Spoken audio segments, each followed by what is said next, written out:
Good morrow and welcome to Historically Scientific, with me, a 19-year-old who just has a keen interest in both science and history but has no degree, so is technically not qualified to talk about any of the topics I'm going to talk about today, but does a lot of research.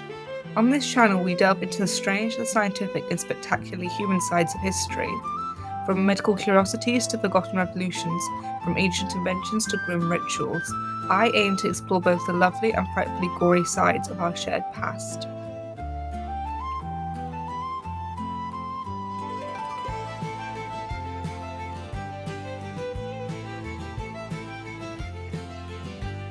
It's a cool day in 1347 Messina, unusually cool for Sicilian standards, even though it was October and about to reach winter. Your manservant helps you put on your houppelande and fetches your cap. You request an extra woolen cloak to prevent a chill before you go forth towards the markets. A small feeling of uneasiness remains like a stone pit in your stomach. You could not stomach much bread last night at supper. A week ago, you had sat against the window of your bedroom with your astrolabe. The sight was rather odd. You record your findings, do the necessary calculations, and send them off to your close friend in the Badiazza monastery. Only last night did you receive the letter that put validity into your findings. The planet Mars entered the zodiac sign of Leo, accompanied by the head of the dragon, the moon's ascending node. This was rather ominous. You were broken out of your thoughts by your manservant. He asks if you're hungry. You say no. As soon as you leave your lodgings, that your wealthy patron had finally furnished and scented with dried lavender for your comfort, you are immediately hit with the thick, sickening stench of the medieval streets of Sicily. Cramped, packed with horses and its feces, pigs, rampant, fish and salt, you lived by a port after all. Peasants without proper means of sanitation, covered in thick layers of dust and dirt. You look down at your fine silk robes and wrinkle your nose. To have studied at the University of Naples Federico II and be as learned as you are in all matters of the body, theology and astronomy, this felt far beneath your standards to mingle among the dirt and disease that lurked outside the comfortable palazzo you were staying in. Yet your master had an awful affliction of gout and required a special salve from you. He placed a sweet bag stuffed full of mint and lavender against your nose and journeyed forth to the markets. As you walk out, you notice the tall stone fortifications that shielded you from the sight of the crystal blue harbour, a symbol of security, permanence. However, it made you feel unusually trapped, as if you could not escape this awful feeling of dread that has been in you for the past week. You reach the market and collect the necessary herbs, sage, thyme, rosemary. Your stocks were running low. You hear from a nearby trader that some ships were seen on the horizon earlier this morning. There was a flurry of personnel heading towards the harbour, a normal sight when a flock of trade ships are docked. You head back to your lodgings to prepare the salve. It is early evening when you are called for. You are ordered to go to the infirmary. The local physicians are overwhelmed by the sheer number of sailors put into their care. Again, so painfully normal. Wages always brought its fair share of disease and injury. You huff in mild irritation. This is all so inconvenient. Yet you don your evening robe and make your way through the dim streets of the infirmary. Far too much commotion lay there. You head to your first patient, a still young man, turned away from you. Putting a scented pouch against your nose, you approach him. You expected a fever, sweat, the familiar stench of unkempt clothing, not the sickeningly sweet smell of rotting meat. A scent familiar to the bustling market street, not a person. You ask the servant to turn him around so you may look at the patient clearly. As his face comes into view, both your hearts drop. The servant gasps. You have never ever witnessed something quite like this. The man was green, had these large pustules shiny black against his neck, veins popping out.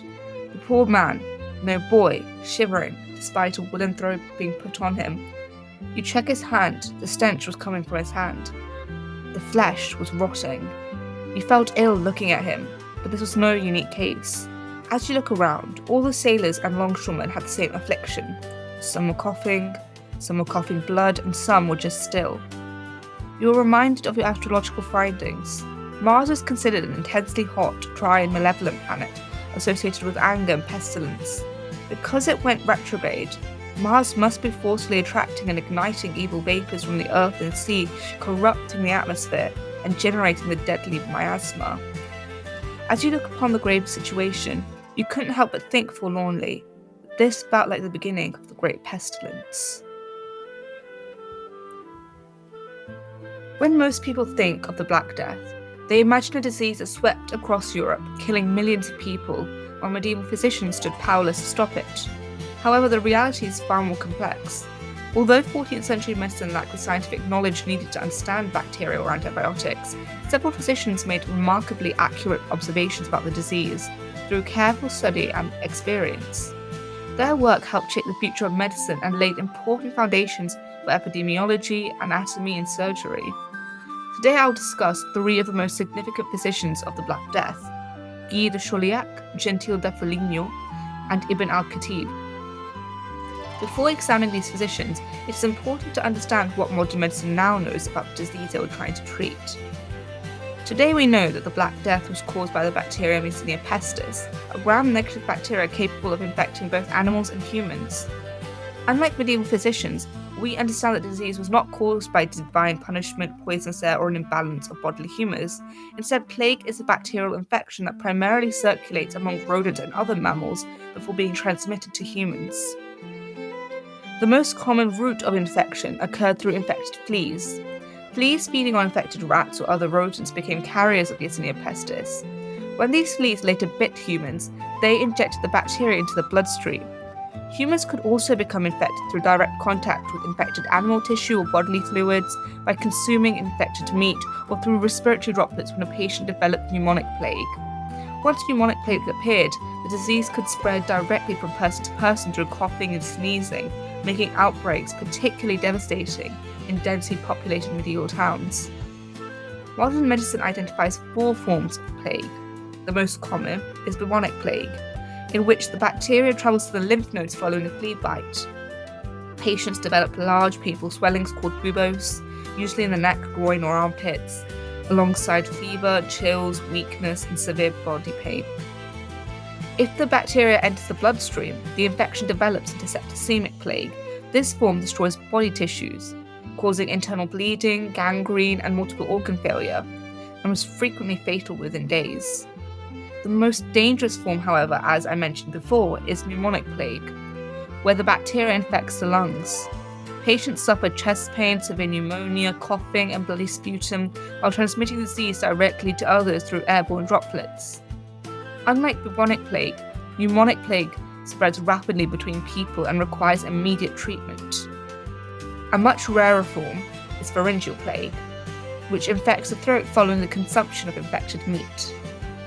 Today, these infections can usually be treated successfully using antibiotics, such as aminoglycosides, fluoroquinolones, and tetracyclines, provided treatment begins within 24 hours of symptoms appearing. During the 14th century, however, none of these treatments existed. Instead, medieval medicine was dominated by theories inherited from Hippocrates and Galen. Physicians believed that health depended upon the maintaining of a balance between the 4 humours: blood, phlegm, yellow bile, and black bile. Disease is thought to result from an imbalance between these fluids, making treatment focused on restoring harmony within the body rather than eliminating an infectious organism. Another widely accepted explanation was the miasma theory, which argued that disease spread through corrupted or poisonous air. During plague outbreaks, people burned herbs, incense, and aromatic woods in the hope of purifying the atmosphere. Some even carried flowers or spices beneath their noses, believing pleasant smells could protect them from infection. These beliefs shaped almost every medical treatment.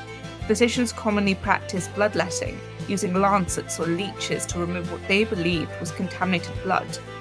Buboes were often lanced and drained in an attempt to remove the poison from the body, although this frequently introduced further infections. Other treatments now seem rather bizarre. One famous example, known as the Vicary method, involved placing the freshly plucked rear end of the live chicken against plague swelling, in the belief that the chicken would draw the disease out of the patient. Other remedies include applying pastes made from tree sap, roots, and even human waste, or rubbing chopped snakes, pigeons, and frogs into infected skin. Although these treatments were ineffective and often dangerous, it would be unfair to dismiss medieval physicians simply as ignorant. Working without microscopes or knowledge of bacteria, many relied on careful observation of their patients.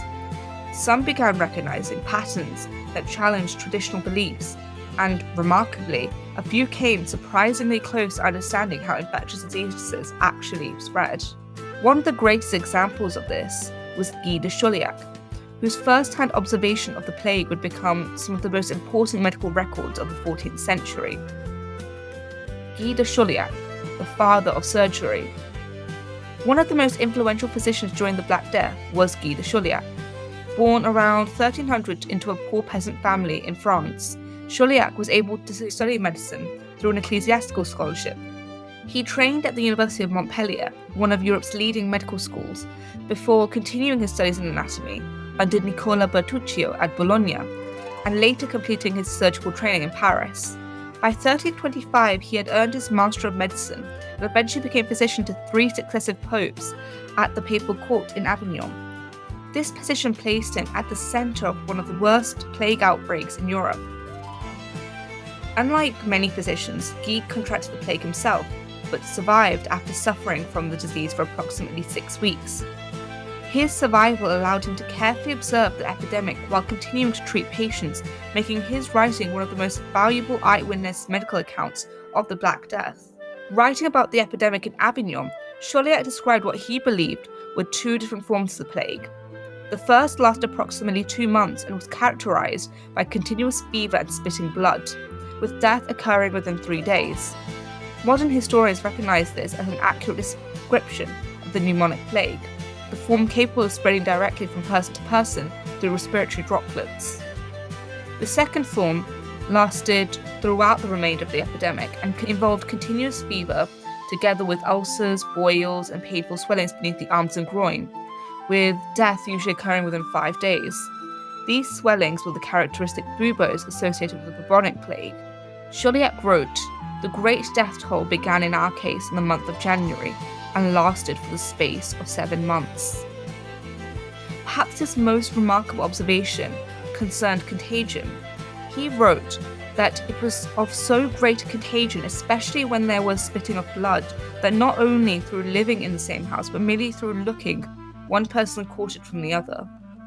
Although his belief that simply looking at an infected person could transmit plague was incorrect, his observations demonstrated that he recognized the highly contagious nature of the pneumonic plague centuries before bacteria was discovered. Following the epidemic, Chauliac completed his masterpiece, Chirurgia Magna, the Great Surgery, in 1363. This enormous work consisted of 7 treatises covering anatomy, wounds, fractures, ulcers, diseases, and treatments. Rather than relying solely on his own experience, he brought together centuries of medical knowledge from Greek, Roman, and Islamic physicians, frequently quoting authorities such as Hippocrates, Galen, Avicenna, Al-Razi, Eliabas, and Albuquerque. His position as papal physician also gave him access to newly translated Greek manuscripts that had previously been unavailable in Western Europe. One of Chauliac's greatest achievements was placing anatomy at the center of surgical practice. He famously stated, "A surgeon who does not know his anatomy is like a blind man carving a dog." At a time when many surgeons received little formal education, Chauliac argued that surgeons should be literate, properly trained, intelligent, and compassionate. He also divided surgical procedures into distinct stages, rather than treating surgery as one continuous operation, helping to establish surgery as a more systematic scientific discipline. Despite these advances, Chauliac remained a medieval physician. He continued recommending bloodletting, purification of air, and balancing of the humors as treatments for plague. But nevertheless, his careful observations, detailed descriptions, and emphasis on anatomy profoundly influenced European medicine for centuries. He also rejected the widespread persecution of Jewish communities, refusing to support the false accusation that Jews had poisoned the wells to spread the disease. Gentile da Foligno, a pioneer of anatomy.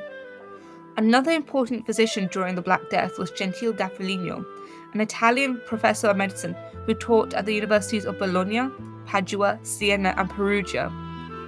Gentile is particularly significant because he was among the first European physicians to perform human dissections, helping improve anatomical understanding at a time when such practices remained controversial.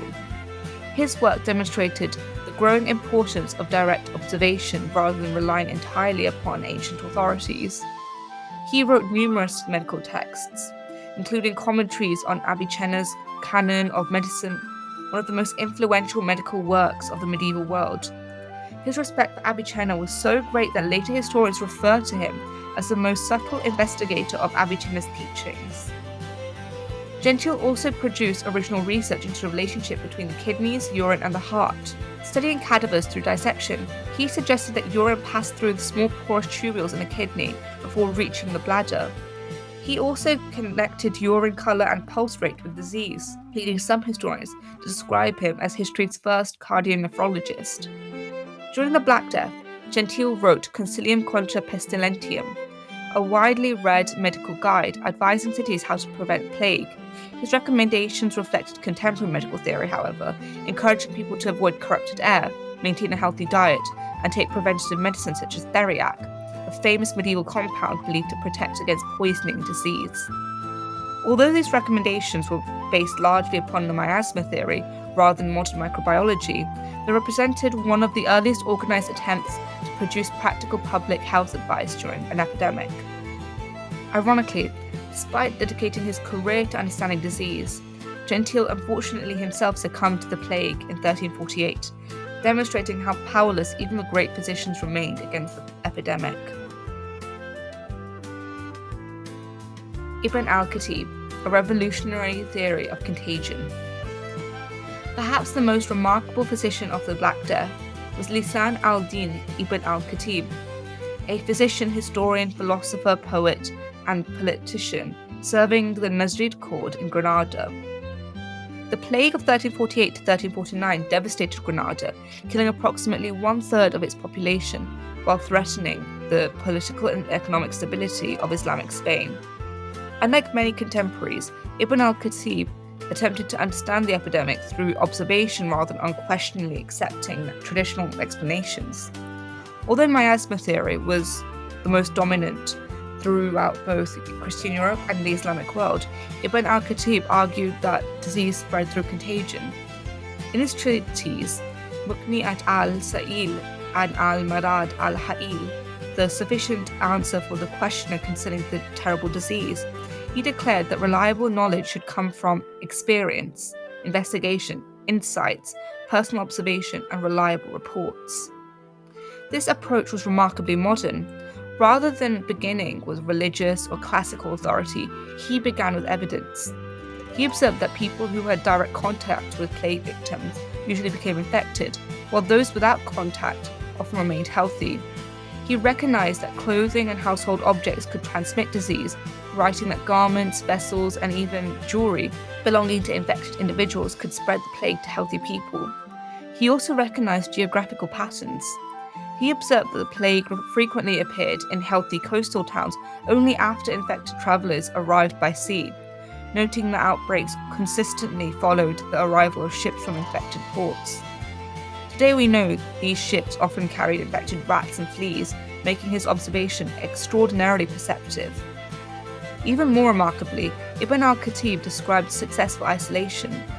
He recorded the example of Ibn Abi Madyam, who stored food, sealed his family inside their home, and avoided all outside contact.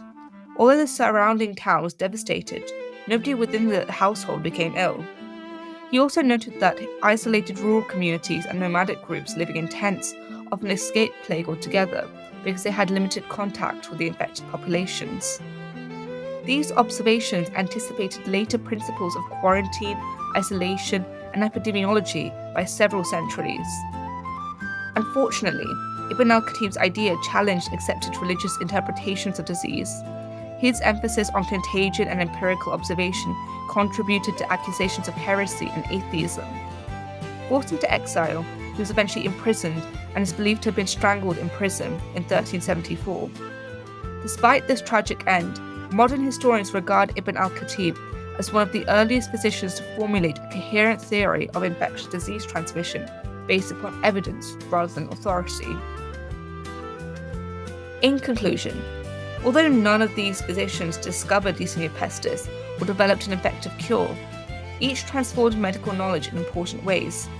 Guy de Chauliac documented the symptoms and contagious nature of the plague while revolutionizing surgery through anatomy and systematic clinical practice. Gentile de Foligno advanced anatomical knowledge through human dissection and attempted to organize practical public health advice during one of history's greatest pandemics. Ibn al-Khatib moved furthest beyond medical theory of the medieval age by arguing that disease spread through contagion, supporting its conclusions through observation, investigation, and real-world evidence.